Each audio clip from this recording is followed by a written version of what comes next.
سبيل الدموع سبيل مريح. السلام علیکم ورحمۃ اللہ وبرکاتہ. کیا حال ہے سب کا؟ الحمدللہ. امید ہے آپ خیریت سے ہوں گے. نحمدہ ونصلی علی رسولہ الکریم. اما بعد فاعوذ باللہ من الشیطان الرجیم. بسم اللہ الرحمن الرحیم. رب اشرح لی صدری ویسر لی امری واحلل عقدۃ من لسانی یفقہوا قولی. الحمد للہ العزیز الوہاب الکریم المنان من علی المؤمنین بالہدایۃ للایمان وجزاہم علی ایمانہم بالرضا والجنان وجمع لہم السعادۃ فی الدارین والفوز فی الحیاتین. نحمدہ حمدا کثیرا ونشکرہ شکرا مزیدا. تمام قسم کی حمد اللہ سبحانہ وتعالی کے لیے ہے جو عزت اور غلبے والا ہے، خوب احسان فرمانے والا ہے، نہایت معزز ہے، بہت عطا کرنے والا ہے. اس نے مومنوں پر احسان کیا کہ ان کو ایمان کی طرف ہدایت دی اور ان کے ایمان پر ان کو اپنی خوشنودی اور جنتوں کا بدلہ دیا اور ان کے لیے دونوں جہانوں میں خوش نصیبی کو جمع کر دیا اور دونوں زندگیوں میں کامیابیوں کو جمع کر دیا. ہم بہت زیادہ اللہ کی حمد و ثنا بیان کرتے ہیں اور اس کا مزید شکر ادا کرتے ہیں. قرآن مجید میں ہم دیکھتے ہیں کہ اللہ سبحانہ تعالی عمومی طور پر یا ایھا الذین آمنوا کہہ کے مردوں اور عورتوں سب کو خطاب کرتے ہیں، لیکن سورۃ الاحزاب میں خصوصی طور پر مردوں کے ساتھ ساتھ عورتوں کا ذکر بھی الگ طور پر کیا گیا ہے. سورۃ الاحزاب کی آیت 35 میں اللہ تعالیٰ فرماتے ہیں ان المسلمین والمسلمات والمؤمنین والمؤمنات والقانتین والقانتات والصادقین والصادقات والصابرین والصابرات والخاشعین والخاشعات والمتصدقین والمتصدقات والصائمین والصائمات والحافظین فروجہم والحافظات والذاکرین اللہ کثیرا والذاکرات اعد اللہ لہم مغفرۃ واجرا عظیما. یقیناً مسلمان مرد اور مسلمان عورتیں، مومن مرد اور مومن عورتیں، فرما بردار مرد اور فرما بردار عورتیں، سچ بولنے والے مرد اور سچ بولنے والی عورتیں، صبر کرنے والے مرد اور صبر کرنے والی عورتیں، خشوع کرنے والے مرد اور خشوع کرنے والی عورتیں، صدقہ دینے والے مرد اور صدقہ دینے والی عورتیں، روزہ رکھنے والے مرد اور روزہ رکھنے والی عورتیں، اپنی شرمگاہوں کی حفاظت کرنے والے مرد اور اپنی شرمگاہوں کی حفاظت کرنے والی عورتیں، اور اللہ کو کثرت سے یاد کرنے والے مرد اور کثرت سے یاد کرنے والی عورتیں. ان سب کے لیے اللہ نے بخشش اور بہت بڑا اجر تیار کر رکھا ہے. تو اس سے پتہ چلتا ہے کہ اسلام میں عورت کی حیثیت کو الگ طور پر ریکگنائز کیا گیا ہے. وہ مرد کا حصہ نہیں ہے، وہ ایک الگ شناخت رکھتی ہے. اس کے اپنے اعمال ہیں، اس کی اپنی صفات ہیں، وہ اپنے اعمال کی خود ذمہ دار ہے، وہ ایک ذمہ دار ہستی ہے، وہ انسانیت کا آدھا حصہ ہے. یعنی جہاں مرد ہیں وہاں ساتھ ساتھ عورتیں بھی ہیں. مردوں کے بغیر عورتوں کا وجود ادھورا ہے اور عورتوں کے بغیر مردوں کا وجود ادھورا ہے. آپ سوچئے کسی ایسی دنیا کے بارے میں جہاں صرف مرد ہیں، یہاں مرد ہوتے، یا ایسی دنیا جس میں صرف عورتیں ہوتی، تو یہ دنیا اس طرح نہ ہوتی. تو اللہ سبحانہ تعالیٰ نے اپنی خاص حکمت کے تحت انسانوں کو مرد اور عورت کے جوڑے کی شکل میں پیدا کیا. قرآن مجید میں آتا ہے انا خلقناکم من ذکر و انثی، کہ ہم نے تمہیں ایک مرد اور ایک عورت سے پیدا کیا. تو انسانیت کی تخلیق میں، انسانیت کی تکمیل میں ان دونوں کا کردار ہے، اور دونوں ہی اپنا اپنا رول پلے کرتے ہیں. اور جب سے دنیا بنی ہے، آغاز سے ہی، بلکہ دنیا میں آنے سے پہلے ہی آدم علیہ السلام کے ساتھ حوا علیہ السلام کو ان کی کمپنی کے لیے پیدا کیا گیا. دنیا میں نہ صرف یہ کہ مرد اور عورت ایک جوڑے کی شکل میں ہے، بلکہ دنیا میں ہر چیز ایک جوڑے کی شکل میں ہے. صرف اللہ رب العزت کی ذات وحدہ لا شریک لہ کی ذات ہی ایک اکیلی ذات ہے. قل هو اللہ احد اللہ الصمد لم یلد ولم یولد ولم یکن لہ کفوا احد. اس کا کوئی ہمسر نہیں، اس کے کوئی برابر نہیں، اس کا کوئی ساتھ نہیں.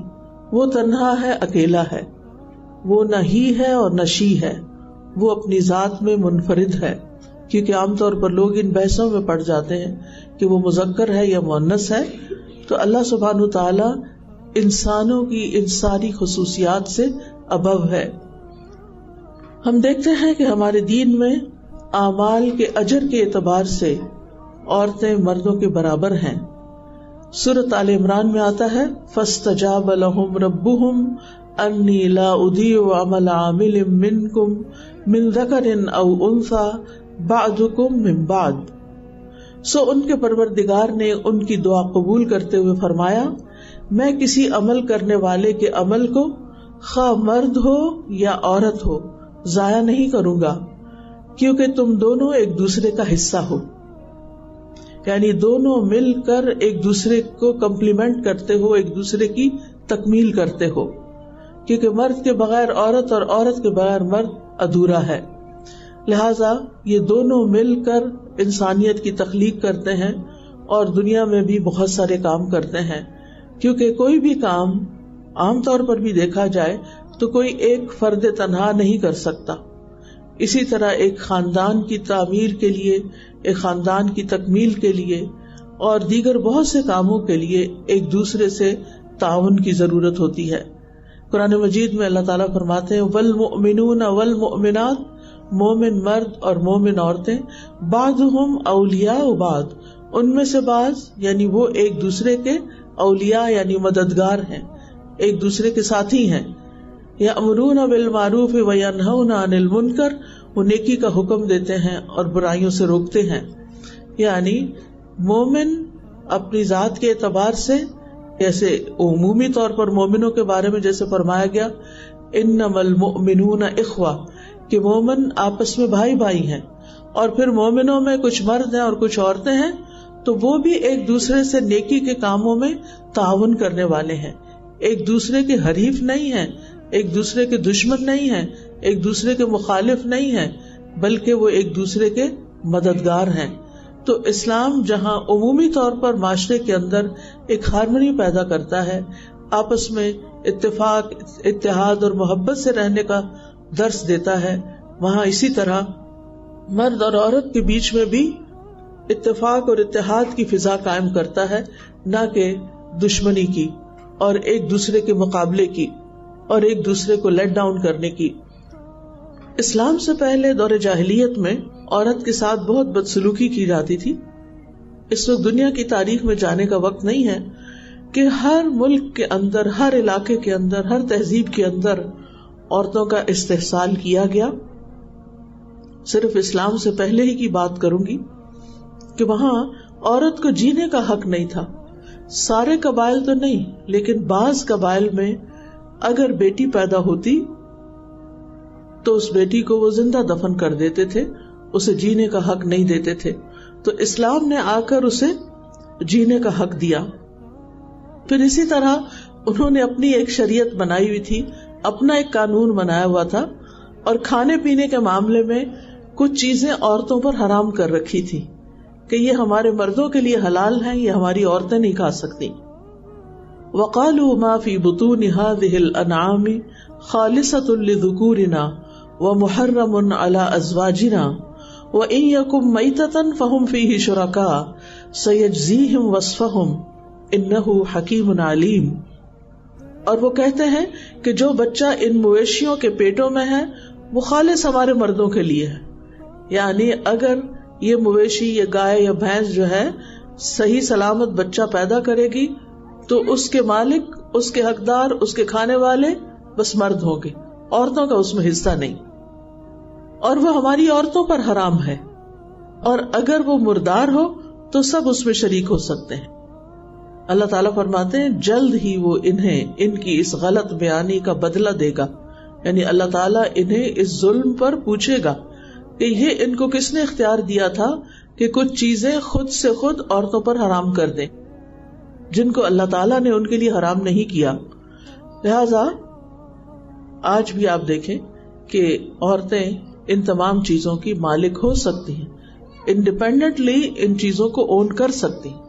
یعنی اگر کوئی عورت ڈیری فارم کا بزنس کرنا چاہتی ہے اور وہ ایک بڑے پیمانے پر جانوروں کو خرید کر ان کی مالک بننا چاہتی ہے تو اسے کوئی اسے روک نہیں سکتا، اسلام اسے اس سے نہیں روکتا۔ اسی طرح اگر کوئی عورت گوشت کھانا چاہتی ہے ان جانوروں کا تو اسلام میں عورت کے لیے کوئی حرام نہیں ہے، لیکن دور جاہلیت میں اس طرح کی چیزیں عورتوں کے لیے ممنوع کر دی گئی تھی۔ اور جہاں تک لڑکیوں کے وجود کا تعلق ہے، جن کو وہ اپنی ذات کے لیے باعث ننگو آر سمجھتے تھے اور پیدا ہوتے ہی زمین میں گاڑ دیتے تھے، تو قرآن مجید میں اس کی بھی شدید مذمت کی گئی۔ اللہ تعالیٰ فرماتے ہیں وَإِذَا الْمَوْءُودَةُ سُئِلَتْ بِأَيِّ ذَنبٍ قُتِلَتْ، اور زندہ درگور لڑکی سے پوچھا جائے گا کہ وہ کس جرم میں ماری گئی، اسے کیوں مارا گیا۔ اسی طرح نہ صرف یہ کہ مویشی جانور بلکہ دیگر چیزوں کے بارے میں بھی زمانے جاہلیت میں عورت کو کسی چیز کا مالک بننے کا حق نہیں تھا، یعنی وہ کوئی پراپرٹی اپنے نام پر نہیں کر سکتی تھی، کوئی بزنس اپنے نام پہ نہیں کر سکتی تھی، کوئی چیز اپنے نام پہ نہیں خرید سکتی تھی، وراثت میں عورت کو حصہ نہیں ملتا تھا، صرف مرد ہی وارث بنا کرتے تھے، وراثت کا جتنا بھی مال ہوتا تھا وہ مردوں میں تقسیم ہوتا تھا، عورت کے حصے میں نہیں آتا تھا۔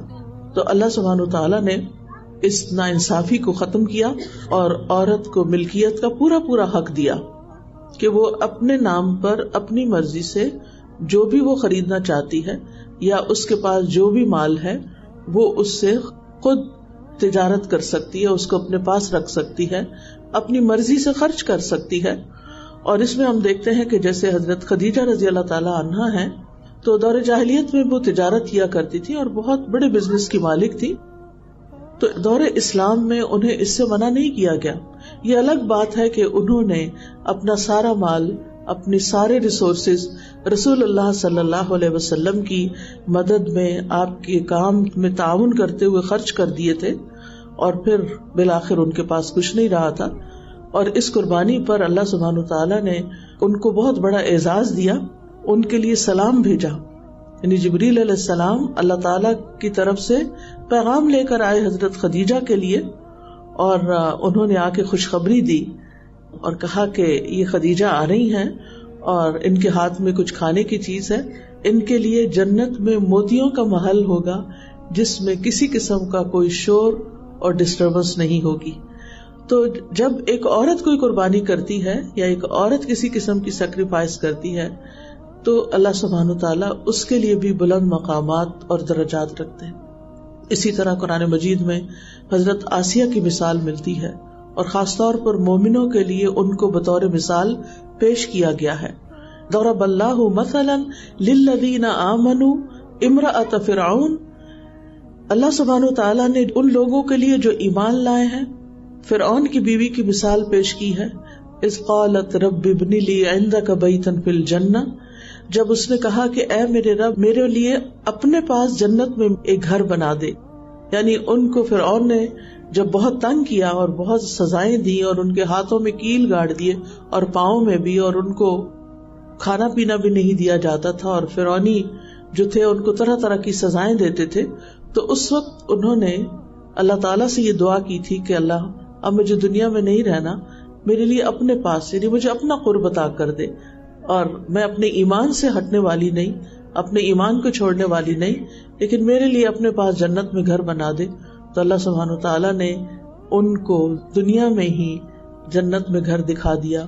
وہ فرعونی جب سزا دے دے کے تھک جاتے تھے اور تھوڑی دیر کے لیے رکتے تو فرشتے ان کو جنت کا گھر دکھاتے تو مسکرانے لگتی، تو وہ سوچتے کہ شاید ان کو کوئی جنون لاحق ہو گیا ہے کہ اتنی تکلیف اٹھا کر یہ مسکرا رہی ہیں، اور وہ مسکرا رہی تھی اپنے آئندہ کی قیامگاہ کو دیکھ کر. تو انہوں نے اس وقت دعا کی کہ اللہ مجھے فرعون اور اس کے عمل سے بچا لے اور ظالم لوگوں سے نجات دے دے.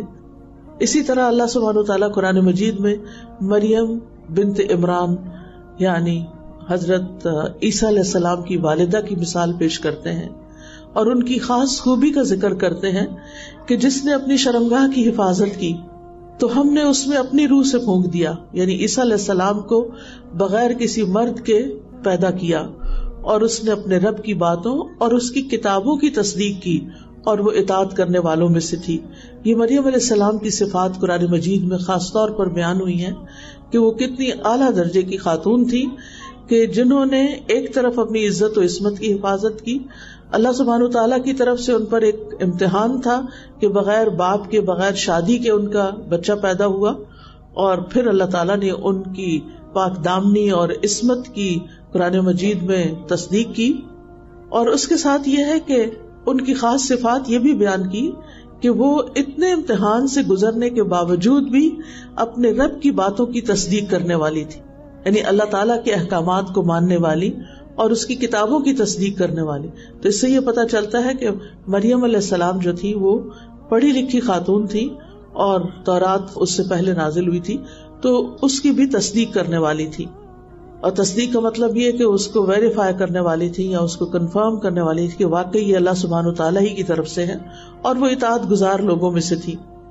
اللہ سبحانہ تعالیٰ خاص طور پر نبی صلی اللہ علیہ وسلم کو فرماتے ہیں وَاذْكُرْ فِي الْكِتَابِ مریم، اس کتاب میں مریم کا ذکر کیجیے علیہ السلام. اِذِ انتبذت من أهلها مكانا شرقيا، جب وہ مشرقی جانب اپنے گھر والوں سے الگ ہو کر چلی گئی تھی.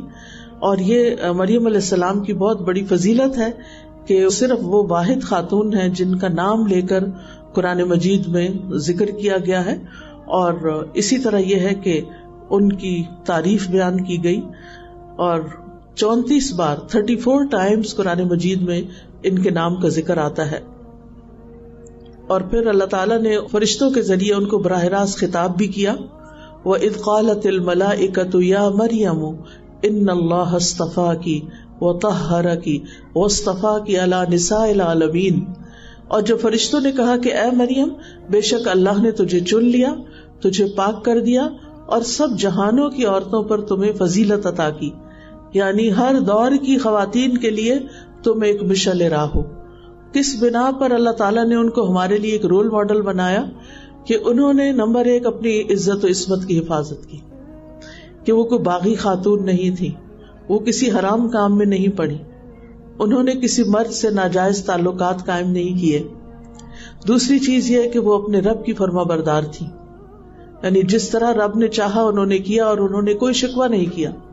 جس حال میں بھی اللہ نے ان کو رکھا انہوں نے اس میں رہنا قبول کیا. اور پھر یہ کہ وہ پڑھی لکھی خاتون تھی، کتابوں کی تصدیق کی. تو ایسی خواتین کے جو نمونے ہیں وہ ہمارے سامنے قرآن مجید میں بھی ہیں. اس کے علاوہ اگر ہم تاریخ پڑھتے ہیں، اسلامی تاریخ، اور خاص طور پر حدیث لٹریچر پڑھتے ہیں، تو اس میں ہزاروں کی تعداد میں ایسی خواتین ملتی ہیں کہ جنہوں نے علم کی دنیا میں اپنا نام کمایا، اور انہوں نے ایسے مشکل علوم حاصل کیے، اور پھر اس میں ان کی خدمات موجود ہیں. ڈاکٹر اکرم ندوی ہیں، کیمبرج یونیورسٹی میں ہوتے ہیں، بیسیکلی انڈین مسلم اسکالر ہیں. انہوں نے ایک کتاب لکھی ہے جو کئی والیوم میں ہے، جس میں ہزاروں کی تعداد میں ان خواتین کا ذکر کیا گیا، اور یہ کتاب محدثات کے نام سے ہے کہ جنہوں نے حدیث یعنی قرآن مجید کے بعد جو بڑا سورس ہے مسلمانوں کی ہدایت کے لیے وہ حدیث ہے، تو اس فن کے اندر انہوں نے مہارت پیدا کی. اور اس میں ہم دیکھتے ہیں کہ خاص طور پر یہ کہا جاتا ہے کہ مردوں کے اندر تو حدیث میں بہت سے ایسے راوی بھی پیدا ہوئے کہ جن کو کذاب بھی کہا جاتا ہے، یا انہوں نے غلط روایات بھی بیان کی، لیکن عورتوں میں سے ایسی نہیں ملتی. یعنی خاص طور پر اس کا ذکر تاریخ میں کیا گیا ہے کہ عورتوں نے جب حدیث کو روایت کیا تو اس میں کسی قسم کا جھوٹ نہیں ملایا. پھر اسی طرح ہم دیکھتے ہیں کہ قرآن مجید میں اللہ سبحانہ تعالیٰ ایک عورت کی شکایت 7ویں آسمان کے اوپر سنتے ہیں، قد سمع اللہ قول التی تجادلک فی زوجہا وتشتکی الی اللہ، یقیناً اللہ نے اس عورت کی بات سن لی جو اپنے شوہر کے بارے میں آپ سے جھگڑ رہی تھی، یعنی رسول اللہ صلی اللہ علیہ وسلم کے پاس آ کر اپنا معاملہ پیش کر رہی تھی اور اللہ سے شکایت کر رہی تھی کہ اس کے شوہر نے اس کے ساتھ کیسی زیادتی کی ہے، کیسا ظلم کیا ہے، کہ اس کی جوانی اس کے ساتھ گزری اور بڑھاپے کی عمر میں اس نے اس کو ایک طرح کی طلاق دی، جو اس دور میں زہار کی شکل میں دی جاتی تھی، جب بیوی کی پیٹھ کو ماں کی پیٹھ کی طرح کہہ دیا جاتا تھا۔ تو اللہ سبحانہ تعالیٰ نے اس عورت کے مسئلے کو سنا اور اس کا حل پیش کیا، اور سزا کے طور پر مرد کے اوپر جو اس کا کفارہ ہوا وہ یہ کہ 2 مہینے کے مسلسل روزے رکھے، اس سے پہلے کہ وہ اپنی بیوی کو ہاتھ لگائے۔ تو یہ چند باتیں میں کتاب اللہ سے اس لیے پیش کر رہی ہوں تاکہ اس بات کا احساس ہو کہ اللہ تعالیٰ نے عورت کو ایک عزت دی ہے، ایک مقام دیا ہے، اور اللہ سبحانہ تعالیٰ نے ان کے مزاج کا بھی قرآن میں ذکر کیا، اور جو لوگ عورتوں پر جھوٹا الزام لگائے ان کی خاص طور پر سزا بھی بیان کی۔ سورۃ النور میں اللہ تعالیٰ فرماتے ہیں ان الذین یرمون المحصنات الغافلات المؤمنات لعنوا فی الدنیا والآخرہ ولہم عذاب عظیم، بے شک وہ لوگ جو پاک دامن بے خبر مومن عورتوں پر تہمت لگاتے ہیں، یعنی زنا کی تہمت لگاتے ہیں، دنیا اور آخرت میں لعنت کیے گئے ہیں، یعنی اللہ سبحانہ تعالیٰ کی رحمت سے دور ہیں اور ان کے لیے بہت بڑا عذاب ہے۔ یعنی عورت کی عزت و عصمت جو ہے وہ اس کے لیے ایک خاص معنی رکھتی ہے، تو اس کو یوں پروٹیکٹ کیا گیا اور کسی کو بھی اس کی اجازت نہیں دی گئی کہ وہ ظلم اور زیادتی کریں۔ نبی صلی اللہ علیہ وسلم اپنے متعدد خطبات میں، اپنی تعلیمات میں مردوں پر عورتوں کے حق کو واضح فرماتے ہیں۔ سنن ترمذی میں آتا ہے رسول اللہ صلی اللہ علیہ وسلم نے فرمایا ان لکم علی نسائکم حقا ولنسائکم علیکم حقا، خبردار رہو مردوں کے حق عورتوں پر ویسے ہی ہیں جیسے عورتوں کے مردوں پر حقوق ہیں، یعنی تمہارے لیے عورتوں پر حق ہے اور عورتوں کے لیے تم پر حق ہے، دونوں کے فرائض بھی ہیں اور دونوں کی ذمہ داریاں بھی ہیں۔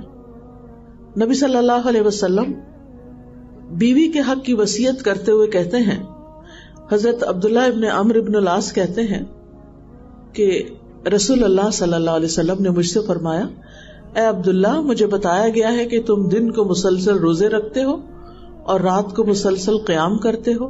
میں نے عرض کیا، ہاں اے اللہ کے رسول، ایسا ہی کرتا ہوں۔ آپ نے فرمایا، ایسا نہ کرو، روزہ رکھو اور رات کو قیام بھی کرو اور آرام بھی کرو، یعنی روزہ رکھو بھی اور نہیں بھی رکھو، یعنی کبھی رکھو اور کبھی نہیں رکھو۔ تیرے جسم کا تجھ پر حق ہے، تیری آنکھوں کا تجھ پر حق ہے اور تیری بیوی کا تجھ پر حق ہے، یعنی اپنی بیوی کو بھی ٹائم دو، صرف عبادت میں ہی مشغول نہ رہو۔ اگر دیکھا جائے تو عبادت ایک بہت اہم فریضہ ہے، اللہ تعالیٰ خوش ہوتے ہیں جو رات کو قیام کرتا ہے، جو انسان یا دن کو روزہ رکھتا ہے، لیکن یہاں پر اس میں بھی اعتدال قائم کرنے کو کہا گیا۔ فرض روزے تو اپنی جگہ ہیں ہی، لیکن نفلی روزے جو ہیں ان کے بارے میں خاص طور پر تاکید کی گئی ہے۔ پھر اسی طرح ہم دیکھتے ہیں کہ رسول اللہ صلی اللہ علیہ وسلم کا طرز عمل، حضرت عائشہ کہتی ہیں کہ میں نے کسی کو بھی اپنی عادات، چال چلن، بات چیت میں فاطمہ رضی اللہ عنہا سے بڑھ کر رسول اللہ صلی اللہ علیہ وسلم کے مشابہ نہیں پایا، یعنی سب سے زیادہ وہ نبی صلی اللہ علیہ وسلم کو ریزمبل کرتی تھی۔ جب وہ آپ کے پاس آتی تو آپ اٹھ کر ان کی طرف خود بڑھتے، یعنی ایک باپ اور بیٹی کا تعلق ہے، وہ اللہ کے رسول ہیں، اللہ کے حبیب ہیں، پوری دنیا سے زیادہ معزز اور محترم ہیں، لیکن ان کی بیٹی جب ان کے پاس آتی تو آپ ان کے لیے کھڑے ہو جاتے، آپ کھڑے ہو جاتے، ان کا ہاتھ پکڑتے، بوسہ دیتے یعنی پیار کرتے اور اپنی جگہ پر بٹھاتے تھے۔ اور جب نبی صلی اللہ علیہ وسلم حضرت فاطمہ کے گھر جاتے تو وہ اٹھ کر آپ کی طرف آتی، استقبال کرتی، آپ کا ہاتھ پکڑتی اور بوسہ دیتی اور اپنی جگہ پر بٹھاتی، کیونکہ محبت دونوں طرف سے ہوتی ہے۔ تو یہ ایک باپ اور بیٹی کا مثالی تعلق ہے، آج کتنے باپ ہیں جو اپنی بیٹیوں کو ایسی عزت دیتے ہوں اور ان سے ایسی محبت کرتے ہوں اور ان کو اپنی جگہ بٹھاتے ہوں اور ان کا اتنا اکرام کرتے ہوں. لقد کان لکم فی رسول اللہ اسوۃ حسنہ، تمہارے لیے اللہ کے رسول صلی اللہ علیہ وسلم کی زندگی میں بہترین نمونہ ہے. نبی صلی اللہ علیہ وسلم کا کبھی کسی عورت پر یا کسی خادم پر ہاتھ نہیں اٹھا، آپ نے کبھی کسی کو نہیں مارا. اور پھر آپ نے فرمایا کہ میں 2 ضعیفوں کا حق مارنا حرام کرتا ہوں، یتیم کا اور عورت کا، کیونکہ اس معاشرے میں عورت کمزور تھی. یعنی سب عورتوں کو وہ حقوق حاصل نہیں تھے. جو امراء کی خواتین تھی وہ اسٹرانگ تھی، لیکن عام عورتوں کو حق نہیں دیا جاتا تھا. لہٰذا آپ نے فرمایا کہ میں عورت کا حق مارنا حرام قرار دیتا ہوں. یعنی اگر کوئی عورت کو کمزور پا کر اس کا حق نہیں دیتا تو وہ ایک حرام کام کا ارتکاب کرتا ہے. آپ صلی اللہ علیہ وسلم نے یہ بھی فرمایا کہ دنیا فائدہ اٹھانے کی چیز ہے اور دنیا کی بہترین متاع نیک عورت ہے. یعنی دنیا میں بہت سی نعمتیں ہیں لیکن ان میں سب سے بہترین نعمت ایک نیک عورت ہے. پھر اسی طرح شادی کے معاملے میں کیا حکم دیا گیا کہ کسی بھی کنواری لڑکی کا نکاح نہ کیا جائے جب تک اس سے اجازت نہ لی جائے. یعنی ماں باپ کو اپنے بچوں کے اوپر بہت سی اپنی مرضی کرنے کا حق ہوتا ہے، لیکن شادی کے معاملے میں نہیں. عورت کو اس کا حق دیا جائے گا، وہ اپنی پسند ناپسند کا اظہار کر سکتی ہے. اسی طرح اگر عورت بیوہ ہو جائے تو اس کے لیے دوسروں کو، دوسرے خاندان کے لوگوں کو، دوسرے لوگوں کو دوڑ دھوپ کرنے کا حکم دیا گیا. رسول اللہ صلی اللہ علیہ وسلم نے فرمایا، صحیح بخاری کی روایت ہے، بیوہ اور مسکین کے لیے دوڑ دھوپ کرنے والا ایسا ہے جیسے اللہ کے راستے میں جہاد کرنے والا، جیسا وہ نمازی جو کبھی نماز سے تھکتا نہیں. یعنی اگر کوئی شخص کسی بیوہ کا خیال رکھتا ہے تو وہ ایسا ہے جیسے ہر وقت نماز پڑھ رہا ہو. اور وہ روزہ دار جو کبھی روزے سے ناغہ ہی نہیں کرتا. اب ہم میں سے کس میں اتنی طاقت ہے کہ ہم ہر وقت روزے سے رہیں یا ہر وقت نماز ہی پڑھتے رہیں؟ لیکن اگر کوئی وڈو کا خیال رکھتا ہے تو وہ اتنی بڑی نیکی کماتا ہے. پھر اسی طرح طبقاتی تقسیم بھی نہیں ہے، ہر طبقے کی عورت کو عزت دی جائے گی. اس میں ہم دیکھتے ہیں کہ ایک سیاہ فام خاتون مسجد میں جھاڑو دیا کرتی تھی. رسول اللہ صلی اللہ علیہ وسلم نے ایک دن ان کو نہیں دیکھا کہ وہ مسجد میں نظر نہیں آ رہی. کچھ دن کے بعد پوچھا گیا تو عرض کیا گیا کہ اس کا انتقال ہو گیا تھا اور اس کو دفنا دیا گیا. تو آپ نے فرمایا، تم نے مجھے کیوں نہیں اطلاع دی؟ پھر آپ صلی اللہ علیہ وسلم اس کی قبر پر تشریف لے گئے اور نماز جنازہ پڑھی.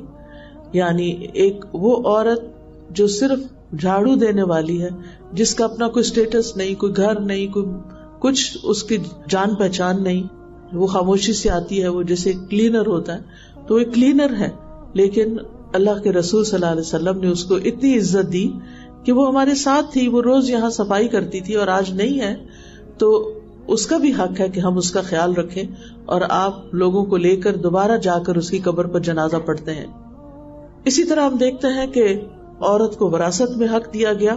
یوصیکم اللہ فی اولادکم للذکر مثل حظ الانثیین، اللہ تمہیں تمہاری اولاد کے بارے میں تاکیدی حکم دیتا ہے، مرد کا حصہ 2 عورتوں کے برابر. یہاں آ کر خواتین کو تھوڑی یعنی کہ محسوس ہوتی ہے یہ بات کہ اللہ تعالیٰ نے ہمارا حق کم کیوں کیا ہے. پہلی بات تو یہ دیکھیے کہ یہ حق اس معاشرے میں عورت کو دیا جا رہا ہے جس میں عورت کا وراثت میں کچھ بھی حصہ نہیں تھا، وہاں اس کو حصہ دلوایا جا رہا ہے. پھر مرد کو 1 اور عورت کو آدھا کیوں دیا گیا؟ اس کی وجہ یہ ہے کہ بنیادی طور پر اسلام نے مرد کو ذمہ دار بنایا ہے کہ وہ عورت کی شادی کے موقع پر اس کو حق مہر دے. پھر یہ کہ شادی کے بعد اس کی تمام ضروریات، بنیادی بیسک نیڈز جو ہیں، جس میں اس کا کھانا پینا، اس کی ٹریولنگ، اس کا علاج معالجہ، یہ سب چیزیں مرد کی ذمہ داری ہیں اور اس کے لیے مرد کو کمانا ہے. اب آپ دیکھیے کہ جیسے اگر کسی کو وراثت میں حصہ ملتا ہے، ایک بھائی ہے اور ایک بہن ہے، بھائی کو ڈبل ملا، بہن کو 1 حصہ ملا. اب یہ کہ بھائی کی شادی ہونی ہے بھائی کو اپنی بیوی کو بھی دینا ہے, گھر بھی تیار کرنا ہے, اور پھر شادی کے بعد بیوی پہ خرچ بھی کرنا ہے. دوسری طرف عورت کو جو آدھا ملا ہے اس میں اس پر کوئی رسپانسبلٹی نہیں, نہ گھر بنانے کی, نہ شوہر کو دینے کی, نہ کسی اور کو دینے کی. وہ اپنی خوشی سے جو بھی کرنا چاہتی کرے. یہ مال اس کا اپنا مال ہے, اس کا ذاتی مال ہے. وہ چاہے صدقہ خیرات کرے, وہ چاہے اپنے پیرنٹس کو دے, وہ چاہے اپنے بچوں پہ خرچ کرے, وہ چاہے کسی بھی ویلفیئر کے کام میں لگا دے. مرد کو حق ہی نہیں کہ وہ اس سے سوال کرے کہ تمہارے وہ پیسے کہاں ہیں جو تمہارے باپ نے تمہیں دیے تھے. مرد کو اس سے کوئی سروکار نہیں. باپ نے دیے, بیٹی کو ملے, اب بیٹی کی مرضی, وہ چاہے تو شوہر کو بھی دے سکتی, یعنی اس میں بھی کوئی حرج نہیں. حتیٰ کہ عورت اگر مرد کے مقابلے میں زیادہ مالدار ہے, بعض کیسز میں ایسا ہوتا ہے, یعنی مرد کے پاس بزنس ہے مثلاً, سارا تباہ ہو گیا یا جاب چلی گئی, اب مرد کے ہاتھ میں کچھ نہیں رہا, لیکن اس کے مقابلے میں عورت فائنینشلی اسٹرانگ ہے, تو ایسی صورت میں عورت کی جو زکوٰۃ نکلتی ہے وہ زکوٰۃ اس کے پیرنٹس یا بچوں پہ نہیں لگتی, لیکن وہ زکوٰۃ وہ اپنے شوہر کو دے سکتی. یہاں تک یعنی عورت کو اس معاملے میں انڈیپینڈنٹ کیا گیا ہے کہ وہ اپنے مال سے اپنے گھر والوں کا کس طرح خیال رکھ سکتی ہے. پھر اسی طرح عورت کی گواہی کے بارے میں بعض اوقات کنفیوژن پایا جاتا ہے کہ یہ کیوں کہا جاتا ہے کہ مردوں میں سے 2 گواہ ہوں اور 2 مرد نہ ہوں تو 1 مرد اور پھر 2 عورتیں ہوں. تو بنیادی طور پر یہ یاد رکھیے کہ ہر معاملے میں ایسا نہیں ہے, یہ صرف فائنینشیل میٹرز میں ہے, اور اس میں بھی ان میٹرز میں, یعنی ہر فائنینشیل ٹرانزیکشن پر یہ بات نہیں کی جا رہی, صرف ان معاملات میں ہے جہاں کوئی ہیوی ٹرانزیکشنز ہیں یا بڑے بڑے کانٹریکٹس ہوتے ہیں, تو اس میں بھی 1 مرد کی گواہی نہیں ہے, مرد بھی 2 ہونے چاہیے. یعنی بیسیکلی 1 مرد بھی نہیں, 2 مرد ہو, اور اگر 2 مرد نہیں تو پھر 1 مرد ہو جائے, اور 1 مرد ہے تو پھر عورتیں بھی 2 ہوں. یعنی جیسے انیشلی 2 مرد ہیں ایسے ہی عورتیں بھی 2 ہوں. اور ساتھ ہی یہ بتایا گیا کہ اگر وہ اس میں بھول جائے تو دوسری یاد کرائے, اگر وہ نہیں بھولتی تو 1 عورت ہی کی گواہی ہوگی وہاں. یعنی یہ نہیں کہا گیا کہ 2 عورتیں کھڑے ہو کے کورس میں اکٹھے بولیں گی گواہی دیں گے, نہیں, ایسی بات نہیں ہے. اور دوسری بات یہ ہے کہ عمومی طور پر یہ دیکھا گیا ہے کہ جو مالی معاملات ہیں اسلام کی روح سے دیکھا جائے تو یہ مرد کی ذمہ داری, یعنی کاروبار کرنا, گھر چلانا, خرید و فروخت, اور یہ ساری چیزیں جو ہیں بنیادی طور پر مرد کی ذمہ داری. اس کا یہ مطلب نہیں عورت کر نہیں سکتی, عورت کر سکتی, یعنی تجارت اگر مرد کرتا ہے تو تجارت عورت بھی کر سکتی. اور اس میں ازواج مطہرات میں سے ہم دیکھتے ہیں کہ حضرت زینب رضی اللہ تعالی عنہا جو تھی وہ ام المساکین کہلاتی تھی, مسکینوں کی ماں. یعنی آج کسی عورت کا یہ لقب میں نے نہیں سنا کہ یہ مسکینوں کی ماں ہے, وہ مسکینوں کی ماں کہلاتی تھی. کیوں؟ اس لیے کہ اپنے ہاتھ سے چیزیں بناتی, خود کماتی, اور پھر وہ ان غریبوں پر خرچ کرتی تھی. کیونکہ انسان کی اپنی کمائی میں سے خرچ کرنا زیادہ ثواب کا باعث ہے جو وہ خود محنت کر کے کماتا ہے. تو نبی صلی اللہ علیہ وسلم نے فرمایا کہ تم میں سب سے پہلے مجھ سے وہ آ کر ملے گی, یعنی فوت ہونے کے بعد, جو سب سے لمبے ہاتھوں والی. اب ازواج مطہرات اپنے ہاتھ ایک دوسرے سے ناپتی تھی کس کے ہاتھ لمبے, لیکن جب وہ فوت ہوئی تو پتہ چلا کہ لمبے ہاتھوں سے مراد زیادہ سے زیادہ صدقہ کرنا تھا, تو وہ خود صدقہ کیا کرتی تھی. تو اس سے یہ پتہ چلتا ہے کہ عورت کام کر سکتی ہے, جاب کر سکتی ہے اور بزنس کر سکتی ہے, لیکن یہ اس کی رسپانسبلٹی نہیں ہے. اگر وہ خوشی سے کرتی ہے, کیونکہ ہر عورت کے اندر صلاحیت نہیں ہوتی کہ وہ ایسا کرے, لیکن مردوں کو اللہ تعالیٰ نے بنیادی طور پر بنایا اس طرح ہے, ان کے اوپر سے بچے پیدا کرنے کی, بچوں کو پالنے پوسنے کی ذمہ داری ان کے اوپر نہیں ڈالی, تاکہ وہ فوکسڈ ہو کر گھر کے باہر کی ذمہ داریاں سنبھالیں, اور عورت فوکسڈ ہو کر اپنے گھر کی ذمہ داریاں لے. ہاں, مرد جب باہر سے آئے تو اس کے لیے حرام نہیں کہ گھر میں کوئی کام کرے, یعنی وہ گھر میں اپنی بیوی کا مددگار بن سکتا ہے. نبی صلی اللہ علیہ وسلم کے بارے میں پوچھا گیا کہ آپ گھر میں کیا کرتے تھے. ایک تابعی ہے مسروق, حضرت عائشہ کے شاگرد ہیں. حضرت عائشہ ان کا بہت امپورٹنس دیتی تھی اور اللہ کی خاطر ان سے بہت محبت کرتی تھی. تو مسروق نے حضرت عائشہ سے پوچھا کہ نبی صلی اللہ علیہ وسلم گھر میں کیا کرتے تھے؟ تو انہوں نے فرمایا کہ آپ اپنے گھر والوں کی خدمت کیا کرتے تھے، اپنے گھر والوں کی مدد کیا کرتے تھے، آپ جھاڑو بھی لگا لیتے تھے، آپ کھانا پکانے میں بھی مدد دے دیتے تھے، آپ ڈول جس سے پانی نکالا جاتا ہے چمڑے کے ہوتے تھے اس وقت وہ بھی سی لیتے تھے، اپنے کپڑوں کے اندر بھی اگر کہیں سینے کی ضرورت پیش آتی تو وہ بھی سی لیتے تھے. تو اس سے یہ پتا چلتا ہے جو ہمارے معاشرے میں ایک وہ چیز بنی ہوئی ہے کہ مرد کو گھر میں کام نہیں کرنا چاہیے، اسلام میں اس کی کوئی حیثیت نہیں ہے. یعنی اگر مرد کے پاس وقت ہے، اگر مرد اپنی ذمہ داریوں سے فارغ ہو گیا، اور عورت کی ذمہ داریاں تو پھر 24 آورس کی ہو جاتی ہیں نا، جب بچے پیدا ہو جاتے ہیں یا گھر ہوتا ہے اس کا تو بعض اوقات لانگ آورز ہو جاتے ہیں، یا اگر گھر میں کوئی ماں باپ میں سے کوئی بیمار ہے یا کچھ تو ذمہ داری بڑھ جاتی. تو ایسی صورت میں مرد کو باہر سے آ کر اگر عورت کی مدد کرنی پڑے تو اس میں کوئی حرج کی بات نہیں ہے. پھر اسی طرح عورت بھی اگر اپنی بنیادی ذمہ داریوں سے فارغ ہوگی، آپ دیکھیں کہ جب تک عورت کی شادی نہیں ہوتی تو اس کے پاس بہت وقت ہوتا ہے پڑھنے کا، پڑھانے کا، جاب کرنے کا، بزنس کرنے کا، جو بھی اس نے کرنا ہے اللہ تعالیٰ کی بتائی ہوئی حدود کے اندر رہ کر، کیونکہ اس میں اس کی عزت ہے تو وہ کر سکتی ہے. لیکن جب شادی ہو جاتی ہے تو پھر اس کی بیسک بنیادی رسپانسبلٹی گھر ہو جاتی ہے. یعنی جس طرح مرد کی بنیادی رسپانسبلٹی گھر سے باہر کی ہے، لیکن گھر آ کر والنٹریلی وہ گھر کے کام بھی کر سکتا ہے، کیونکہ یہ ہمارے نبی صلی اللہ علیہ وسلم کی سنت میں سے ہے. اسی طرح عورت کی بنیادی ذمہ داری جس کے بارے میں اس سے سوال ہوگا وہ گھر کی ذمہ داری ہے، لیکن اگر وہ اپنی ان ذمہ داریوں سے وقت نکال سکتی ہے، ان کو اچھی طرح مینج کر لیتی ہے اور باہر کی ذمہ داریاں ادا کرتی ہے اپنی صلاحیت کے مطابق، جو بھی اس کو اللہ تعالیٰ نے جس چیز کے لیے بھی صلاحیت دی ہے، مختلف قسم کے فیلڈز ہیں جس میں وہ کام کر سکتی ہے، تو اس میں کوئی حرج کی بات نہیں ہے.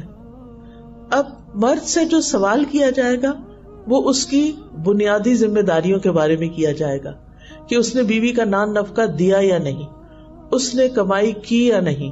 وہ صرف اس لیے تو نہیں آرام سے بیٹھا ہوا کہ بیوی کماتی ہے، میرا کام چلتا ہے، مجھے کیا ضرورت ہے کام کرنے کی، اور سارا بوجھ وہ اس پہ ڈال دیتا ہے. تو یہ ظلم ہے، یہ زیادتی ہے. لیکن دوسری طرف عورت سے جو سوال کیا جائے گا اس کی بنیادی ذمہ داریوں کا، اس کے گھر کی، کہ اس نے اپنے گھر کو کیسے مینج کیا اور اس میں اپنے بچوں کی تربیت کیسے کی.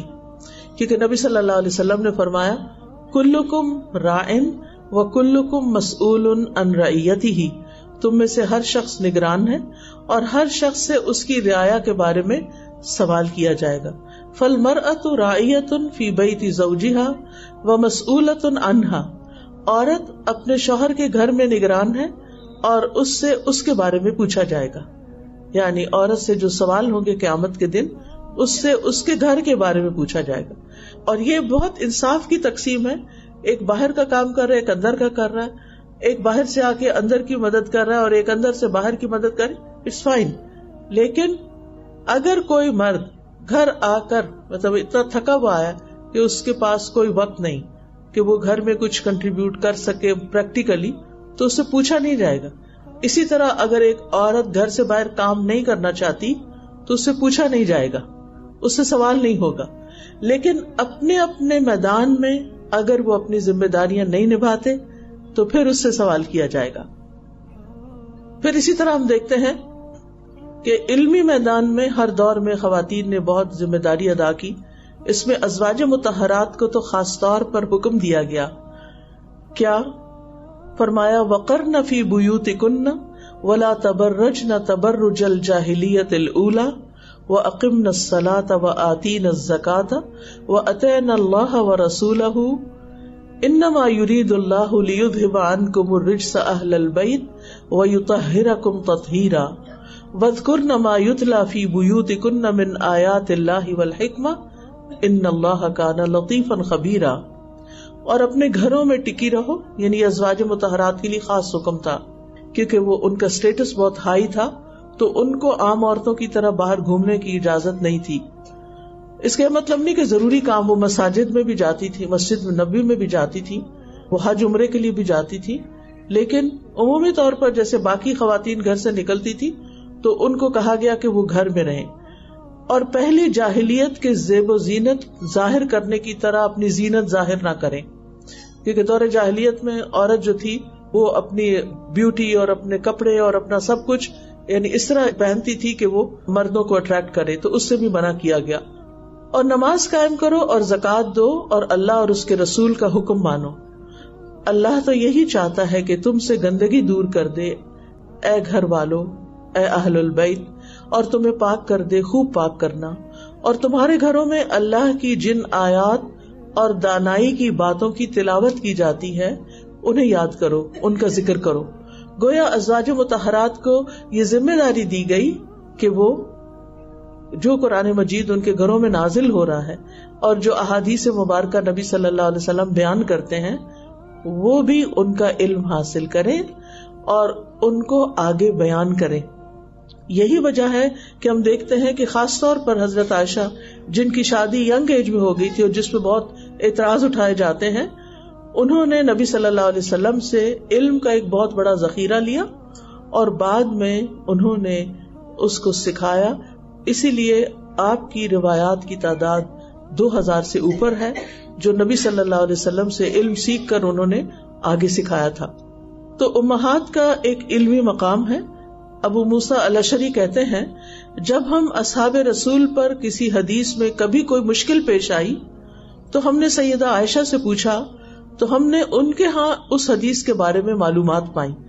جب ہمیں کوئی علمی مسئلہ پیش آتا تھا تو ہم ان سے پوچھتے تھے اور وہ اس کا جواب دیا کرتی تھی. ام عطیہ انصاریہ کہتی ہیں میں نے رسول اللہ صلی اللہ علیہ وسلم کے ہمراہ 7 غزوات میں حصہ لیا، یعنی ام عطیہ نے 7 جنگوں میں حصہ لیا. میں خیموں میں رہ کر مجاہدین کے لیے کھانا تیار کرتی تھی. ام شریک ایک انصار کی غنی عورت تھی، مالدار عورت تھی اور اللہ کے راستے میں بہت خرچ کرتی تھی. ان کے ہاں بہت مہمان آیا کرتے تھے، یعنی نبی صلی اللہ علیہ وسلم کے جو مہمان آتے، وفد آتے، تو وہ ان کے لیے کھانے کا انتظام کرتی تھی. اسی طرح ربیہ کہتی ہیں کہ ہم جہاد میں رسول اللہ صلی اللہ علیہ وسلم کے ساتھ جاتی، زخمیوں کو پانی پلاتی، ان کا علاج کرتی اور زخمیوں اور مقتول لوگوں کو مدینہ میں اٹھا کر لے آتی. اسی طرح حضرت سعد رضی اللہ عنہ کو جب غزوہ خندق میں بازو کی رگ پہ زخم آیا اور ان کا بہت بلڈ لاس ہوا تو ان کی حالت بہت خراب ہو گئی، تو نبی صلی اللہ علیہ وسلم نے ان کو حضرت رفیدہ کے ہاں پہنچا دیا کیونکہ اس وقت وہ زخمیوں کے علاج کی بہت ماہر خاتون تھی. پھر نبی صلی اللہ علیہ وسلم نے خواتین کے لیے الگ سے بھی تعلیم کا دن مقرر کیا اور عید کے موقع پر بھی الگ سے آ کر ان سے خطاب کرتے، کیونکہ کراؤڈ بڑا ہوتا تھا، مرد آگے ہوتے تھے، تو اس وجہ سے خواتین تک آواز نہیں پہنچتی تھی، تو آپ نے الگ سے بھی آ کے ان کو تعلیمات دی. انصار کی عورتوں کی بہت تعریف کی. نبی صلی اللہ علیہ وسلم ان کے بارے میں یعنی خصوصی ان کے اوپر توجہ دیا کرتے تھے. اور حضرت عائشہ کہتی ہیں کہ انصار کی عورتیں بہت اچھی ہیں جنہیں دین کی سمجھ بوجھ حاصل کرنے میں شرم مانے نہیں ہوتی، یعنی ہر طرح کے سوال کر لیتی تھی وہ نبی صلی اللہ علیہ وسلم سے. اسی طرح بعض اوقات آپ خواتین کے پاس جا کر بطور خاص ان کو سلام بھی کرتے، ان کی ضروریات پوری کرتے تھے. پھر اسی طرح ہم دیکھتے ہیں کہ کچھ ذمہ داریاں مردوں اور عورتوں دونوں پر ہیں، جیسے امر بالمعروف اور نہی عن المنکر کی ذمہ داری. اسی طرح اپنی ذمہ داریوں کے بارے میں پوچھ گچھ. پھر اسی طرح عورتوں کے لیے یعنی خاص طور پر ان کے خاص مقام ہیں، اس کے حوالے سے خوشخبریاں، جیسے اسلام میں ماں کا حق جو ہے وہ سب سے بڑھ کر ہے، یعنی جتنے بھی لوگوں کے حقوق ہیں ان میں سب سے زیادہ ماں کا حق ہے، کہ اسلام نے ماں سے حسن سلوک کی تلقین کی اور 3 بار کی ہے. یعنی باپ کے مقابلے میں ماں کو 3 حق دیے ہیں جب وہ ماں بنتی ہے. اسی لیے عورت کچھ بھی بن جائے، کوئی بھی مقام حاصل کر لے دنیا میں، کتنا بھی نام کما لے، لیکن اس کی تکمیل اس وقت ہوتی ہے جب وہ ماں بنتی ہے. اس کو سب سے زیادہ عزت اور مقام اور مرتبہ اس وقت ملتا ہے جب وہ ایک ماں کی حیثیت سے سب کے سامنے آتی ہے. پھر اسی طرح اللہ سبحانہ وتعالیٰ نے قرآن مجید میں بارہا والدین کے ساتھ احسان کا حکم دیا، لیکن خصوصاً ماں کے بارے میں الگ سے بھی حکم دیا. انبیاء علیہ السلام اپنی ماؤں سے خصوصی تعلق رکھتے تھے. عیسیٰ علیہ السلام کی صفت آتی ہے کہ وہ برم بوالدتی، کہ میں اپنی والدہ سے بہتر سلوک کرتا رہوں، مجھے اس کا حکم دیا ہے. ماں کے قدموں تلے جنت بتائی گئی. اور اسی طرح خرچ کرنے کی ابتدا بھی ماں سے ہونی چاہیے. طارق محاربی کہتے ہیں ہم مدینہ آئے تو رسول اللہ صلی اللہ علیہ وسلم ممبر پر کھڑے لوگوں سے خطاب فرما رہے تھے. آپ فرما رہے تھے دینے والے کا ہاتھ اونچا ہوتا ہے اور سب سے پہلے تم اسے دو جن کی کفالت تمہارے ذمہ ہے. اپنی ماں کو دو، اپنے باپ کو دو، اپنی بہن کو دو اور اپنے بھائی کو دو، پھر اپنے قریبی رشتہ دار کو دو، پھر جو تمہارے قریبی ہو. یعنی اپنے بیوی بچوں کے بعد سب سے پہلا حق کس کا ہے؟ ماں کا ہے. اور اگر بیوی بچے نہیں تو خرچ کرنے میں سب سے پہلے ماں کو دیا جائے گا. اور اس میں الحمدللہ ہم دیکھتے ہیں کہ ہمارے معاشرے میں آج تک یہ روایت باقی ہے کہ بہت سے جو نوبل پیپل ہوتے ہیں وہ خاص طور پر ماؤں کو الگ سے دیتے ہیں تاکہ وہ اپنی خوشی سے اور اپنی مرضی سے جو چاہیں خرچ کر سکیں. پھر اسی طرح بیوی کے حقوق قرآن مجید میں اللہ تعالیٰ فرماتے ہیں وَعَاشِرُوهُنَّ بِالْمَعْرُوفِ، اور ان کے ساتھ معروف اچھے طریقے سے زندگی بسر کرو. معاویہ کہتے ہیں میں نے عرض کیا یا رسول اللہ ہم پر اپنی بیوی کا کیا حق بنتا ہے؟ آپ نے فرمایا جب تم کھاؤ تو اسے بھی کھلاؤ، جب تم پہنو یا کماؤ تو اسے بھی پہناؤ. یعنی صرف اپنے کپڑے نہیں خرید لو بلکہ اس کے بھی ساتھ خریدو، اور صرف اپنا کھانے کی فکر نہیں کرو بلکہ اس کی بھی فکر کرو. اس کے چہرے پر نہ مارو، اسے گالیاں مت دو، اور اگر اسے الگ کرو تو گھر میں ہی کرو. یعنی بعض اوقات ناراضگی ہو جاتی ہے دونوں کے بیچ میں تو بیوی کو چھوڑ کے گھر سے نہ نکل جاؤ، کیونکہ بعض مرد جو ہے اس طرح کے ظلم و زیادتی کرتے ہیں. آج ہی ناشتے کے وقت ایک خاتون میرے پاس آئی تو کہنے لگی کہ میرے شوہر 9 سال پہلے مجھے اور بچوں کو چھوڑ کے گھر سے چلا گیا، کسی بات پہ ناراضگی ہوئی اور وہ کسی صورت واپس آنے کو نہیں مان رہا. میری زندگی میں سب کچھ ہے، گھر ان کے نام ہے، بچوں کا خرچہ بھی دیتا ہے، سب کچھ ہے، لیکن وہ کہتی کہ میں شوہر کی کمی محسوس کرتی، کوئی ہو جو اس کو منا کے واپس لے آئے. یعنی بعض اوقات ہم کسی کے رویے سے بہت تنگ بھی پڑ جاتے ہیں، عورت مرد کے بیچ میں بھی، کسی بھی ریلیشن شپ میں بعض اوقات، حتیٰ کہ ماں باپ اور بچوں کے بیچ میں بعض اوقات ایسی چیزیں پیدا ہو جاتی ہیں کہ ایک دوسرے سے تنگ ہو جاتے ہیں. تو اصل کامیاب زندگی یہی ہوتی ہے کہ انسان اختلاف کے باوجود ساتھ مل کے چلتا رہے. کبھی بھی ایسا نہیں ہو سکتا کہ کسی کے ساتھ ہماری 100% ذہن کی سوچ کی ہر چیز ویو ملتی ہو، یہ نہیں ہو سکتا. ہر انسان الگ ہے، ہر انسان ایک یونیک آئیڈینٹی رکھتا ہے، اس کی اپنی سوچ ہوتی ہے، وہ اپنے طریقے پر چیزوں کو اینالائز کرتا ہے. لہذا اختلاف کا ہونا لازم ہے. یہ ہو ہی نہیں سکتا کہ 2 لوگ ہوں اور ان میں کوئی اختلاف نہ ہو. رائے کا، پسند ناپسند کا، ایون کھانے کے اندر بھی دیکھتے ہیں کہ ہسبینڈ کچھ چاہتا ہے، بیوی کچھ پسند کرتی ہے، تو کوئی نہیں، دونوں چیزیں پکا لی جائیں، دونوں رکھ دی جائیں. بعض اوقات اے سی کے اوپر جھگڑا شروع ہو جاتا ہے، ایک اے سی لگانا چاہتا ہے، ایک نہیں لگانا چاہتا. یہ چھوٹی چھوٹی مثالیں جو روز مرہ کی پریکٹیکل لائف کی ہیں. تو ایسی بہت ساری چیزیں ہوتی ہیں. تو یہ تو ہوتا ہے، لیکن اس کا سولوشن نکالا جا سکتا ہے. ناراض ہونا حل نہیں، ایک دوسرے کو قرض کرنا حل نہیں، اپنے آپ کو جلانا اور کڑنا حل نہیں. ان چیزوں کا آپس میں بیٹھ کے کمیونیکیشن کر کے ڈسکس کر کے سولوشن نکالا جائے کہ جس میں دونوں کمفرٹیبلی ایک چھت کے نیچے رہتے ہوئے ایک دوسرے کے ساتھ چلیں. کیونکہ جن میاں بیوی کے درمیان بہت زیادہ اختلاف ہو جاتا ہے پھر وہ اختلاف بچوں میں نظر آنے لگتا ہے، بچوں کی شخصیت پر اس کے اثرات ہوتے ہیں اور نسلوں پر وہ برے اثرات جاتے ہیں بعض اوقات. اور نبی صلی اللہ علیہ وسلم نے بھی فرمایا تھا کہ عورت شوہر کی ناشکری نہ کرے، کیونکہ شوہر کے بغیر وہ رہ بھی نہیں سکتی. یعنی ہم جتنا بھی کہیں کہ ہمیں مردوں کی ضرورت نہیں، ہم انڈیپینڈنٹ ہیں، ہم بہادر ہیں، ہم فائنینشلی انڈیپینڈنٹ ہیں، ہم سب کچھ ہیں، سب کچھ ہو سکتے ہیں، ایسا نہیں کہ نہیں. لیکن بہرحال یہ چیز فطرت میں اللہ نے دونوں کو ایک دوسرے کی ضرورت بنایا. یعنی اگر کوئی مرد کہے کہ نہیں مجھے عورت کی ضرورت نہیں، میں اس کے بغیر اکیلا بھی رہ سکتا ہوں، تو بڑی انہونی سی بات ہے. ہو سکتا ہے وہ غلط راستے اختیار کرے. اور اسی طرح عورت جو ہے وہ کہے کہ مجھے کسی کی ضرورت نہیں، میں انڈیپینڈنٹلی رہ سکتے ہیں، سبھی رہ سکتے ہیں، زندگی سبھی کی گزر جاتی ہے. اور جب شوہر فوت ہو جاتے ہیں یا بیوی فوت ہو جاتی ہے تب بھی باقی زندگی گزری جاتی ہے. لیکن دونوں اگر ایک دوسرے کے ساتھ ہیں جیسا بھی ہے، ہر ایک کا تعلق آئیڈیل بھی نہیں ہو سکتا. بہت کم کپلز ایسے ہوتے ہیں کہ جن میں بہت آپس کی محبت اور بہت موافقت اور بہت مل کے مشورے سے بہت کچھ کرتے ہیں، جو کہ اسلام کے لحاظ سے ایک آئیڈیل زندگی ہے، ہونی بھی چاہیے، محبت بھی ہونی چاہیے اور آپس میں اتفاق بھی ہونا چاہیے اور ایک دوسرے کو سپورٹ بھی کرنا چاہیے اور ایک دوسرے کو کمپلیمنٹ کرنا چاہیے. لیکن بعض کیسز میں نہیں بھی ہوتا تو کوئی بات نہیں، یہ انسان کا امتحان ہوتا ہے. انسان کو اس دنیا میں ہر چیز نہیں ملی، اللہ تعالیٰ نے مختلف لوگوں کو مختلف طریقے سے آزمایا، کیونکہ اگر یہ آزمائش نہ ہو تو پھر کیسے پتا چلے کہ کون واقعی اچھا ہے. امتحان آنے پر ہی دوسرے کا پتا چلتا ہے کہ کون کتنے پانی میں ہے، اور آخرت کے اجر و ثواب کا انحصار اس پر ہے کہ مشکلات میں بھی کون اچھے اخلاق کا معاملہ کرتا ہے، اندر دکھی ہوتے ہوئے بھی کون چہرے پر مسکراہٹ لا سکتا ہے، اور کون اپنے غموں کو بلا کر دوسروں کے غم بانٹ سکتا ہے. تو زندگی اسی طرح ہے. ہم اس پلانٹ پہ ہمیشہ کے لیے رہنے آئے نہیں ہیں، بس تھوڑے سال کے لیے آتے ہیں اور پھر چلے جاتے ہیں. شروع سے ایسے ہی ہو رہا ہے، اور ایک دن یہ پلانٹ بھی ختم ہو جائے گا اور ہم سب بھی یہاں سے چلے جائیں گے.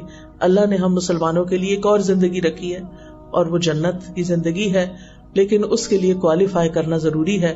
جن چیزوں کے لیے اللہ تعالیٰ نے حکم دیا کہ وہ ان کو کرنا ہے، ہم کو وہ کرنا ہے. جو فرائض ہیں ہمارے ان کو پورا کرنا ہے. کچھ چیزوں کو ہم خوشی سے کر لیتے ہیں، کچھ چیزیں ہمارے لیے امتحان بن جاتی ہیں، ان کو ناخوشی سے کرتے ہیں. لیکن جو چیز خوشی سے کرتے ہیں اس کے مقابلے میں اس کا اجر زیادہ ہے جو ہم تکلیف سے کرتے ہیں، کیونکہ مومن کو تو ایک کانٹا بھی چبھتا ہے تو اس کے لیے اجر ہی اجر ہے.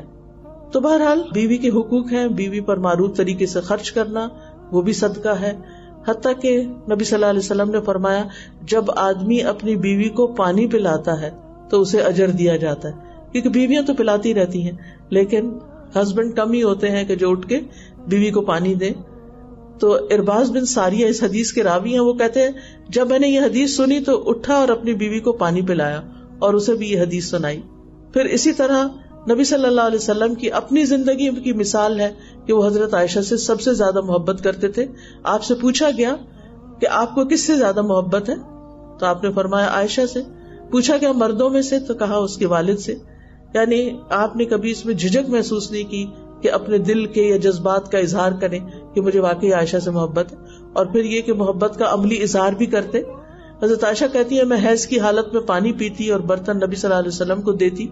آپ برتن اسی جگہ منہ رکھ کر پانی پیتے جہاں سے میں نے منہ رکھ کے پانی پیا ہوتا.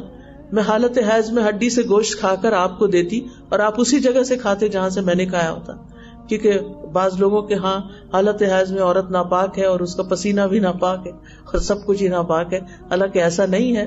اس حال میں بھی نبی صلی اللہ علیہ وسلم پانی بھی ان کے گلاس میں پی لیتے اور گوشت بھی وہاں سے کھا لیتے جہاں سے حضرت عائشہ نے کھایا ہوتا. پھر اسی طرح بیوی کے ساتھ گزرے ہوئے اچھے وقت کی تعریف کرنا، بیوی کو وقت دینا. حضرت عائشہ رضی اللہ عنہ کہتی کہ ایک مرتبہ عید کے دن رسول اللہ صلی اللہ علیہ وسلم کے سامنے کچھ حبشی کرتب دکھا رہے تھے. میں نے آپ کے کندھے پر سر رکھ کر انہیں دیکھا تو آپ نے اپنا کندھا میرے لیے جھکا دیا، نیچے کر دیا، اور میں سر رکھ کر دیکھتی رہی اور جب میرا دل بھر گیا تو میں واپس آ گئی. لیکن آپ نے مائنڈ نہیں کیا کہ تم کہاں جا رہی ہو، کیونکہ بعض حضرات جو ہیں وہ اب بیوی ساتھ بیٹھ کے ٹی وی نہ دیکھے تو اس پر ناراض ہو جاتے ہیں کہ تم میرا ساتھ نہیں دیتی، حالانکہ بیوی کا انٹرسٹ کچھ اور ہوتا ہے اور میاں کا کچھ اور ہوتا ہے. تو ان چیزوں کا بھی آپس میں ایک دوسرے کا خیال رکھنا چاہیے. پھر اسی طرح نبی صلی اللہ علیہ وسلم نے سفر میں ان کے ساتھ دوڑ لگائی، 2 دفعہ کا یہ واقعہ ملتا ہے. اور پھر اسی طرح آپ صلی اللہ علیہ وسلم ہمیشہ جب حضرت عائشہ کوئی فرمائش کرتی تو پوری کر دیا کرتے تھے. ان کی سہیلیوں سے بھی بہت اچھا سلوک کرتے. جب آپ گھر میں آتے اور وہ کھیل رہی ہوتی ان کے ساتھ گڑیا وغیرہ سے، کیونکہ ان کی ایج کم تھی جب شادی ہوئی تھی، تو آپ اس چیز کی رعایت رکھتے تھے. تو وہ چھپ جاتی ادھر ادھر، آپ ان کو ڈھونڈ کے بھیجتے کہ وہ حضرت عائشہ کے ساتھ کھیلے. حضرت خدیجہ کے ساتھ آپ کا وقت بہت اچھا گزرا تھا، اس کو اکثر یاد کرتے تھے. جب آپ بکری ذبح کرتے تو حضرت خدیجہ کی سہیلیوں کو خاص طور پر گوشت بھجواتے اور کہتے کہ یہ فلاں سہیلی کو دے کر آؤ، یہ فلاں کو دے کر آؤ، اس محبت کی وجہ سے جو آپ کی حضرت خدیجہ کے بیچ میں تھی. پھر اسی طرح بیٹی کی حیثیت سے عورت کا حق ہے کہ اس کی پیدائش پر خوش ہونا چاہیے. بیٹی کی اچھی پرورش کرنے والا نبی صلی اللہ علیہ وسلم کے ساتھ جگہ پائے گا. بیٹیوں سے محبت کرنا جنت کے حصول کا ذریعہ ہے. بیٹیوں کو محنت کر کے کھلانے پلانے کا اجر ہے. ان کو خاص طور پر پیار کرنا چاہیے. اور نبی صلی اللہ علیہ وسلم نے یہ بھی فرمایا کہ فاطمہ میرے جسم کا ٹکڑا ہے. اس لیے جس نے اسے ناحق ناراض کیا اس نے مجھے ناراض کیا. ایک اور جگہ پر فرمایا فاطمہ میرے جسم کا ٹکڑا ہے، جو چیز اسے پریشان کرتی ہے وہ مجھے بھی پریشان کرتی ہے، جو چیز فاطمہ کو خوش کرتی ہے وہ مجھے بھی خوش کرتی ہے. قیامت کے دن سب حسب نسب منقطع ہو جائیں گے ماں سوائے میرے نسب، رشتہ داری، قرابت اور دامادگی کے، یعنی وہ باقی رہیں گے. پھر اسی طرح ہم دیکھتے ہیں کہ بیٹی اگر شادی شدہ بھی ہو تو بھی اس کا خیال کرنا اور اس کے پاس جانا اور ملاقات کرنا. حضرت عائشہ کہتی ہیں کہ نبی صلی اللہ علیہ وسلم صبح کے وقت اس حال میں نکلے کہ آپ اپنے اوپر ایک ایسی چادر اوڑے ہوئے تھے جس پر سیاہ بالوں سے نقش بنے ہوئے تھے، کڑھائی ہوئی بھی تھی. اسی دوران حضرت حسن آ گئے، آپ نے ان کو اپنی چادر کے اندر کر لیا. حضرت حسین آ گئے، آپ نے ان کو بھی چادر کے اندر کر لیا. حضرت فاطمہ آئیں، ان کو بھی چادر کے اندر کر لیا. پھر حضرت علی آ گئے تو ان کو بھی اپنی چادر کے اندر کر لی. یعنی ساروں کے اوپر ایک چادر ڈال کے اکٹھے یعنی پیار محبت سے بیٹھے. پھر اسی طرح یہ ہے کہ ایک مرتبہ پتہ چلا حضرت فاطمہ کو کہ کچھ غلام آئے تو ان کو ہر وقت کام میں مشکل ہوتی تھی تو لینے کے لیے گئی. نبی صلی اللہ علیہ وسلم گھر پر نہیں تھے. حضرت عائشہ نے بتایا کہ فاطمہ رضی اللہ عنہا اس مقصد کے لیے آئی تھی. خیر نبی صلی اللہ علیہ وسلم ان کے گھر چلے گئے اور دیکھا کہ وہ دونوں حضرت علی اور حضرت فاطمہ لیٹے ہوئے ہیں تو دونوں کے بیچ میں وہ بیٹھ گئے اور پھر ان سے بات چیت کی. اور حضرت علی کہتے ہیں کہ میں نے آپ کے قدموں کی ٹھنڈک اپنے پیٹ پہ محسوس کی. تو بہرحال پھر حضرت فاطمہ کو آپ نے 33 بار سبحان اللہ اور الحمدللہ اور اللہ اکبر پڑھنا سکھا رکھا. یہ غلام سے بہتر ہے، نہیں کام خود کرو لیکن یہ ان تسبیحات سے تمہاری تھکاوٹ دور ہو جائے گی. یعنی اولاد کے ساتھ محبت صرف یہی نہیں ہوتی کہ ان کے لیے ہم ہر وقت زندگی آسان کر دیں بلکہ ان کو جینے کا طریقہ سکھائیں. پھر اسی طرح آپ بیٹیوں کو پیار سے بلاتے تھے. حضرت ام سلمہ کی بیٹی زینب تھی تو ان کو زینب زینب کہہ کے پکارتے تھے. اور پھر بیٹیوں کی پرورش پر جو جنت کی خوشخبریاں دی اور ان کے ساتھ حسن سلوک کی تلقین کی. جب حضرت علی رضی اللہ عنہ نے حضرت فاطمہ کے لیے شادی کا پیغام بھیجا، پروپوزل بھیجا، تو آپ نے فرمایا یہ تمہاری ہے، بس شرط یہ ہے کہ تم اس کے ساتھ اچھے سلوک سے پیش آنا، اس کے ساتھ معاملہ اچھا کرنا. اور پھر ہم دیکھتے ہیں کہ بیٹی کے دین کی بھی فکر کی اور پھر آپ ان کو توجہ بھی دیا کرتے تھے. اور بہنوں کی پرورش کا اجر بھی بتایا گیا کہ بعض صورت میں والد فوت ہو جاتے ہیں تو حضرت جابر کی مثال ہمیں ملتی ہے کہ ان کی 10-11 بہنیں تھیں اور ان کے والد شہید ہو گئے تو انہوں نے ایک بڑی عمر کی عورت سے شادی کی، حالانکہ خود نوجوان تھے، صرف اس لیے کہ وہ آ کر ان کی بہنوں کو دیکھ بھال کر سکیں. پھر اسی طرح خالہ کے رشتے میں اور پھوپھی کے رشتے میں اور چچی کے رشتے میں اور چچا کی بیٹی اور یہ تمام رشتے نبی صلی اللہ علیہ وسلم کے تھے اور ان کے ساتھ حسن سلوک کی مثالیں ہمارے دین میں ملتی ہیں. پھر اسی طرح عام خواتین کی بات بھی آپ بہت توجہ سے سنتے تھے اور ان کے مسائل حل کیا کرتے تھے. جو غلام یا یعنی خادمائیں ہوتی تھی ان کے ساتھ حسن سلوک کی تلقین کی آپ صلی اللہ علیہ وسلم نے. اور حضرت بریرہ کو جب آزاد کر دیا گیا تو ان کو اختیار دیا گیا کہ وہ اپنے شوہر کے ساتھ رہنا چاہتی ہیں یا نہیں. اور پھر اسی طرح صرف مسلم نہیں نان مسلم خواتین کے ساتھ بھی آپ صلی اللہ علیہ وسلم نے جب وہ قید ہو کے آتی بہترین سلوک کا مظاہرہ کیا. تو یہ ہمارا دین ہے کہ جس میں ہمیں یہ تعلیم دی گئی ہے کہ ہر معاملے میں ہر موڑ پر خواتین کے ساتھ حسن سلوک کیا جائے اور ہر طرح کے حقوق دیے گئے. ہمارا دین اللہ سبحانہ وتعالیٰ کی طرف سے آیا ہے اور اللہ تعالیٰ ہماری ضروریات کو ہم سے بھی زیادہ سمجھتا ہے. لہٰذا ہمیں اگر اپنے حقوق تلاش کرنے ہیں تو اپنے دین میں کریں، اپنے بچوں کی اچھی تربیت کریں تاکہ کل کے وہ بہترین مرد ثابت ہوں. کیونکہ عورتوں کی گود میں ہی مرد پلتے ہیں. اگر عورتیں ہی بہترین طریقے سے مردوں کی تربیت کریں تو ہو نہیں سکتا کہ عورت کو حقوق نہ ملے. لیکن مشکل یہ ہوتی ہے کہ وہی عورت پھر جب اپنے بیٹے کو بیاہ کے لاتی ہے تو اس کی بیوی کے مقابلے پہ کھڑی ہو جاتی ہے، جس سے بہت سے مسائل کھڑے ہوتے ہیں. تو ہم خواتین کو سینسیبلی دوسری عورتوں کے حقوق ادا کرنے میں مدد کرنی چاہیے اپنے گھر والوں کی. تو اللہ تعالیٰ سے دعا ہے کہ اللہ تعالیٰ ہمیں بہترین علم بہترین عمل دے. آپ سب کا بہت شکریہ کہ آپ نے مجھے یہاں موقع دیا. اللہ تعالیٰ ہمیں عمل کی توفیق دے. وآخر دعوانا الحمدللہ رب العالمین. السلام علیکم ورحمۃ اللہ وبرکاتہ. سبيل الدموع سبيل مريح تنهدى يا